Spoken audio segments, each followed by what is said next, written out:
We are watching this unfold before us, which in some ways, Bill, is not shocking, but also disturbing at the same time. So I would say, like, I guess I'm not shocked by the information that we're being essentially tracked by our usage, our viewing of YouTube videos and live streams, or that we can be if the Justice Department wants it to be that way. But it is, I guess, disturbing. So this article from Forbes: Feds ordered Google to unmask certain YouTube users. Critics say it's terrifying. Bill, where should we start with this? What do you think? Okay, well, the first thing I want to say is this starts in my home state of Kentucky. Don't get me wrong, I'm trying to leave the state, but Kentucky will always be home. So in the Forbes article, they say that in a just unsealed case from Kentucky reviewed by Forbes, undercover cops sought to identify the individual behind the online moniker Elon Musk WHM, who they suspect of buying Bitcoin for cash. I mean, potentially running afoul of money laundering rules and laws around unlicensed money transmitting.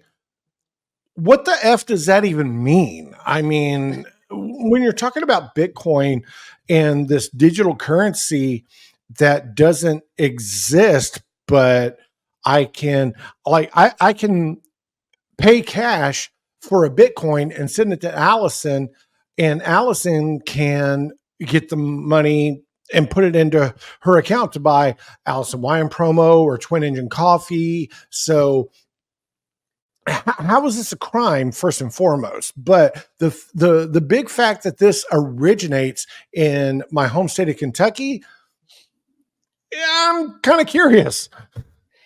Well, Bill, I think one point in that particular case that strikes me is that that does not seem like an imminent threat to safety. So they're Yes. going after this information for things that are not like, okay, a bomb threat has been called in during this particular marathon or something, and we're trying to stop it. So we have to know, who's behind this. It's just some guy who isn't paying his taxes or something, and that's who Right. they're going after. It's not so I'm not sure what I would think if it was like a crime that was unfolding or something. I might still wonder about the precedent. But like in this particular case, it's like what is the actual imminent threat to public safety that you have to dispel people's right to privacy for? One of the things I used to cover as a reporter was, for instance, high speed chase laws or protocol for police officers or sheriff's deputies was barred in a lot of cases. They couldn't do a high speed chase unless there was an imminent threat to public safety. So in other words, if you just found somebody speeding and then they take off, in at least in some of the areas that I've covered, you're not allowed to just go up to 160 miles per hour because you're creating more Right. danger than you're stopping by chasing that person down. Mhm. But okay, say somebody just murdered someone and they're going to try to go murder a bunch of other people. In that particular case, you are allowed to chase them down because you're trying to prevent a bunch of murders. Two problems I have with this. Number one, and first and foremost, this is a huge government overreach. This is everything that our founding fathers were trying to fight against. Now, it's easy to say, oh, the founding fathers didn't know we would have fully automatic machine guns, and our founding fathers didn't know we would have the internet. But at the core of it, this is a violation of everything that democracy and freedom stands for. It really, truly is. But number two, and I think this is almost as important. Why is this like Forbes is the only magazine or the only lamestream media outlet that is covering this? Why are, because I did an extensive Google search and put into the search, uh, federal investigators ordered Google to unmask YouTube. And this was the article that kept popping up. But not only that, the only links that kept popping up in a Google search were just basically Reddit posts or Facebook posts that were linking this article. I mean, Yeah. this is ridiculous. I don't understand. And the mainstream media in general, they've dropped the ball on this one, Allie. I feel like they're just they I don't mean to sound like I'm not.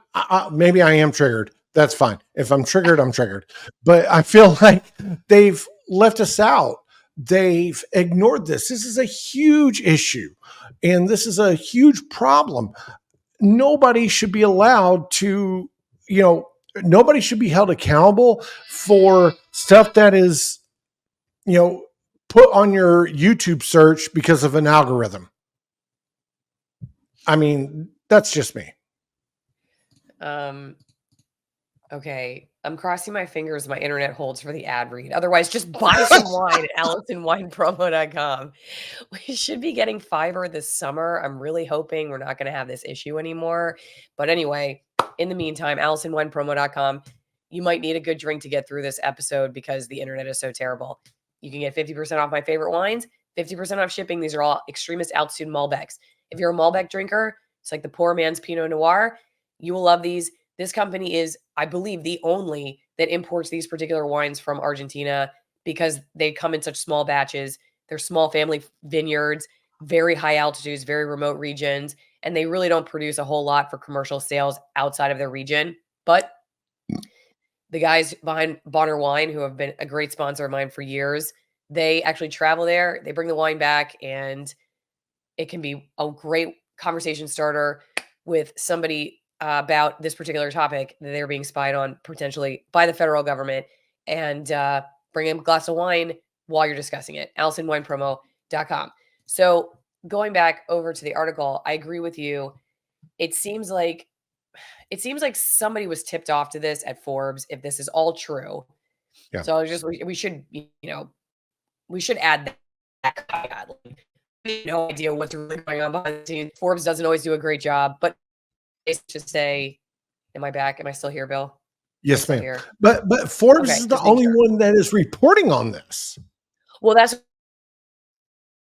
sometimes like if stuff's planted with particular.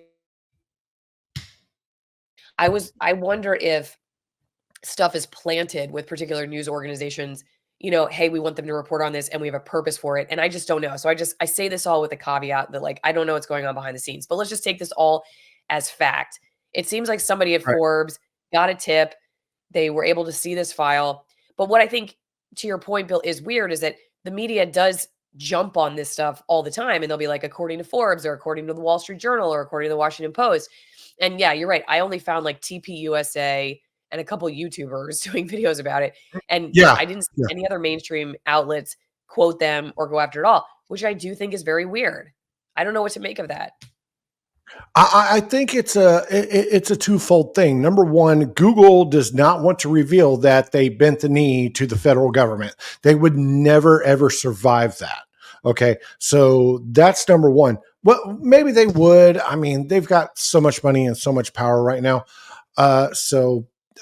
Maybe I'm a little wrong on that assessment, but they don't want to admit that they bent the knee.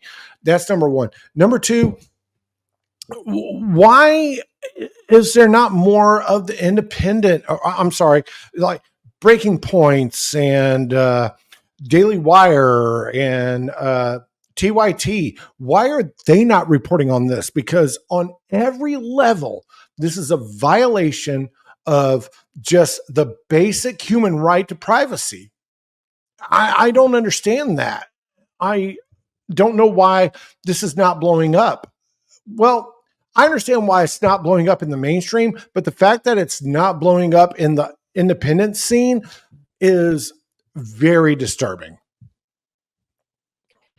One quote I just want to go down to is that they're saying we don't know whether Google actually provided the data. And the Google spokesperson, Matt Bryan, said, with all have a rigorous process Right. designed to protect the privacy and constitutional rights of our users during the important work of law. We examine each demand for legal validity, consistency abroad, or otherwise inappropriate demands for user data, including objecting to some demands entirely, and the Justice Department had not responded to requests for comment at the time of publication. They go on to talk about how they're experts, which I usually dislike. I mean, I don't like when it's just like privacy experts say, because I don't like it when they say medical experts say, and then whatever follows is totally ridiculous. But in this case, I agree with the privacy experts. So anyway, privacy You're experts right. said the orders were unconstitutional because they threatened to undo protections in the First and Fourth Amendments covering free speech and freedom from unreasonable searches. So now, I'm not saying this guy who wrote this article has been silent on free speech, but the media certainly has been on the erosion of free speech in this country. And so maybe that gives us a clue as to why they're not talking about it, because no one seems to care about the First Amendment anymore. I don't know. What do you think, Bill?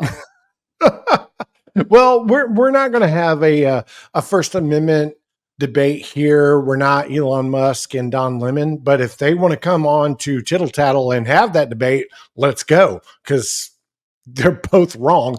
But either way, I will say this: I feel that this just furthers more conspiracy theories that big tech is in the pocket of the government, or vice versa. And big media, they're like, hey, please, sir, can I have some more?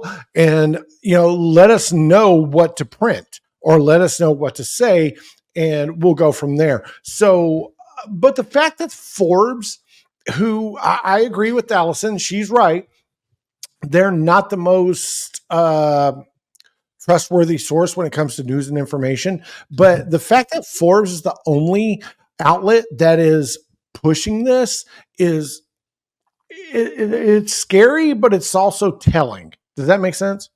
Yeah.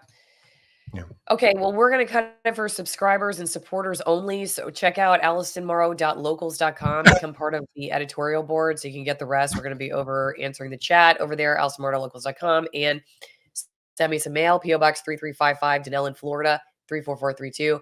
We are currently live on Rumble. It is going to cut for you guys, as well as I'm going to do supporters only on Locals. So I hope you will join the editorial board. Great way to support my work. We will see you next time.